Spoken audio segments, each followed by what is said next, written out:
अस्ट्रेलियामा नेपाली मूलका व्यक्तिहरू प्रत्येक महिना 10 देखि 15 जना चाहिँ गैर कानुनी क्रियाकलाप गरे बापत जेल गइरहेको कुरा चाहिँ बाहिर आएको छ र यो चाहिँ निकै स्तब्ध बनाउने खालको समाचार थियो।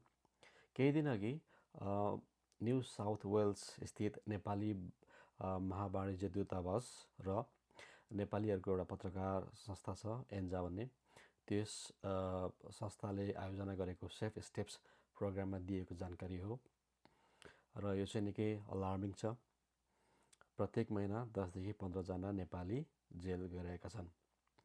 यो क्रिमिनल एक्टिभिटिजहरूमा चाहिँ बलात्कार, घरेलु हिंसा, लागु पदार्थ जस्ता कुराहरू रहेका छन्। यो चाहिँ निकै दुःखलाग्दो कुराहरू छ। त्यसै गरी मलाई जानकारी आएअनुसार पछिल्ला समयमा नेपालबाट आउने यङ युवा युवतीहरू जुन छ उनीहरूमा पनि यो भन्न मिल्छ मिल्दैन गाँजाको लतमा लागेको घटनाहरू चाहिँ एकदमै बाहिर आइरहेको छ।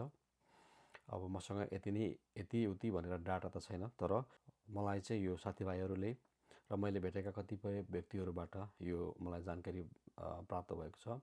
धेरै युवा युवतीहरू चाहिँ अहिले गाँजाको लतमा लागेको पाइएको छ।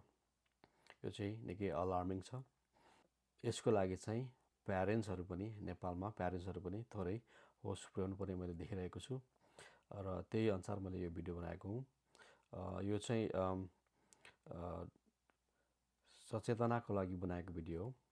मैले कसैलाई सेयर गराउन खोजेको होइन।